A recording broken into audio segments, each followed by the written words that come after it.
तर arm hole कशा प्रकारे काढायचा आता ते पाहूयात आपण सर्वात अगोदर. तर आपली छाती आहे 32 इंच.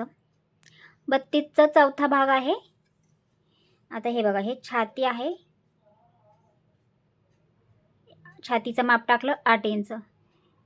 तर तसंच इथं पण करायचं आहे. जे आपलं शोल्डर आहे, शोल्डरवरती काय करायचं आहे, छातीचा चौथा भाग टाकून घ्यायचा या प्रकारे. छातीचा चौथा भाग टाकल्यानंतर ह्याच्यातनं काय करायचं आहे, 7 लाईन. म्हणजे आता हे 1 2 3 4 5 6 7 आहे की नाही, तर ह्यातले 7 लाईन म्हणजेच पावणे 1 इंच. तर या इथं पावणे 1 इंचावरती मार्किंग करायचं, हे काढून टाकायचं आपल्याला. आता हे जे माप आहे हे किती उरलं आहे, तर हे पण 7 लाईनच उरलं आहे. 7 लाईन किंवा 6 लाईन.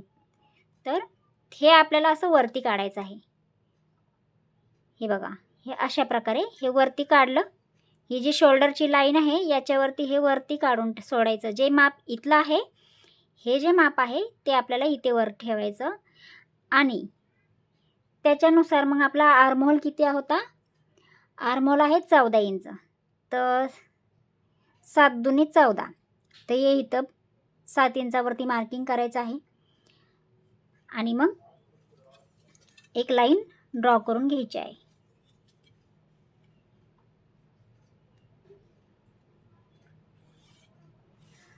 तर 7 इंचावरती मार्किंग केल्यानंतर किती आलं पाहूयात. तर हे आलं 6.25. म्हणजे हे आर्महोल आपल्याला रेडी आर्महोल किती भेटलं, 6.25. तर त्याच्यानंतर आता छातीचं माप टाकून घेतलं.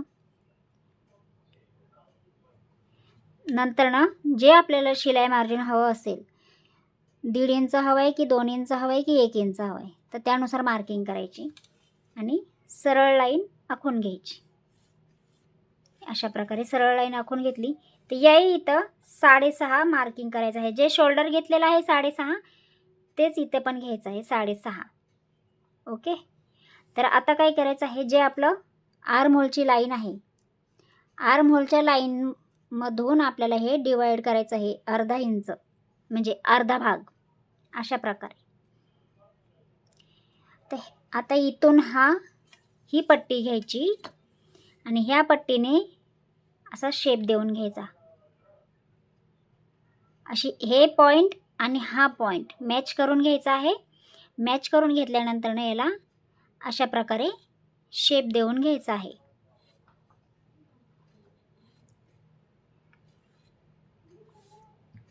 तर आता आपण आर्महोल मोजूया.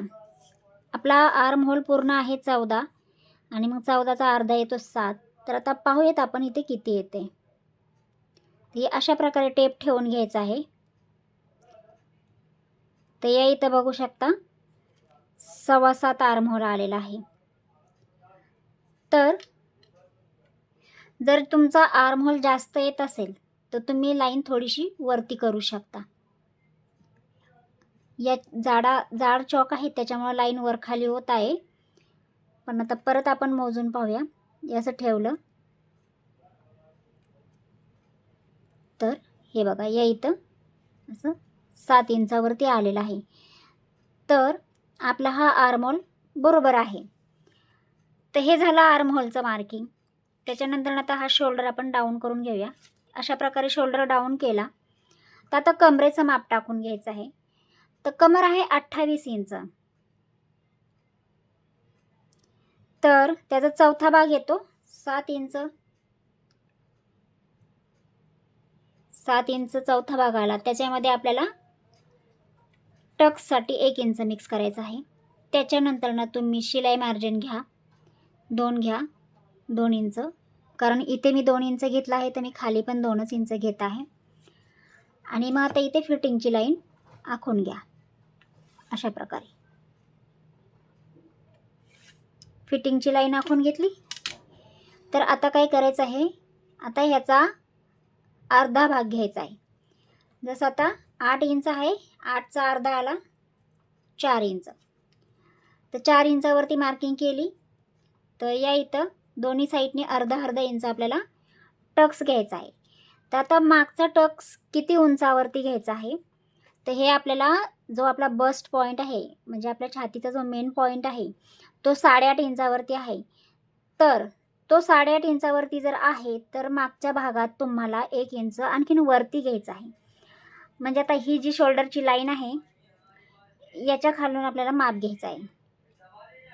जसं आता हा 8.5 इंचावरती टक्स पॉईंट येणार आहे, म्हणजे मग याच्यात काय करायचं आहे, 1 इंच तुम्ही वरती जायचं आहे. तर इथे हे मार्किंग आलं आणि तुम्हाला मग अशा प्रकारे इथे टक्स मारून घ्यायचं आहे.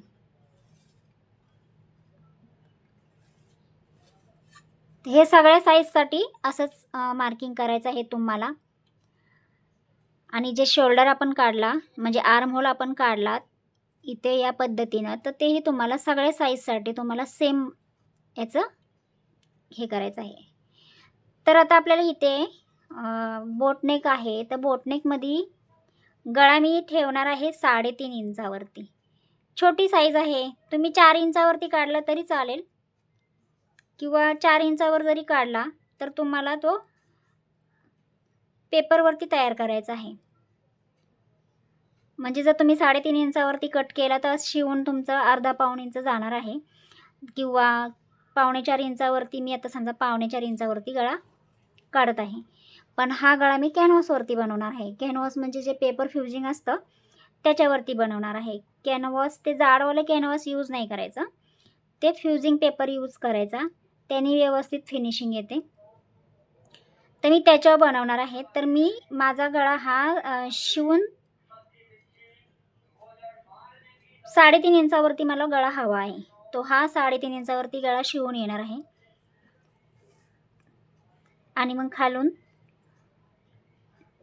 3.5 इंचावरतीच बोटनेकचं माप टाकून घेत आहे. अशा प्रकारे ही स्केल ठेवायची, म्हणजे इकडून पण सरळ लाईन येते आणि इकडून पण सरळ लाईन येते. मग आपल्याला मार्किंग व्यवस्थित करता येते. तर हे बघा, हे झालं वरती बोटनेकचं माप. तर आता इथे गोल गळा काढायचा आहे. तर ही बघा, ही स्केलचा वापर मी कशा पद्धतीने करत आहे. या पद्धतीने तुम्हाला गोल गळा काढायचा आहे. जर डीप पाहिजे असेल तर तुम्ही ही साईड ठेवा, जर डीप नसेल हवी तर तुम्ही ही साईज ठेवा, म्हणजे फरक येतो. तर ते पण तुम्हाला जाणून घ्यायचं असेल तर ते पण मी दाखवते. हे बघा,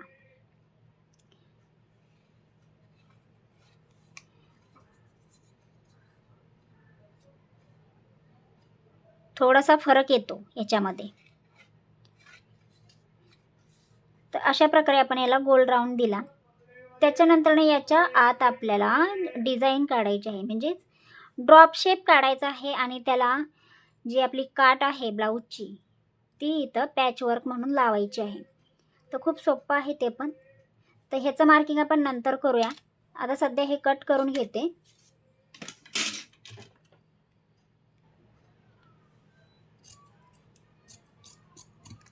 जे जे मार्किंग केलेलं आहे तिथून आपल्याला कट करून घ्यायचं आहे साईडनी.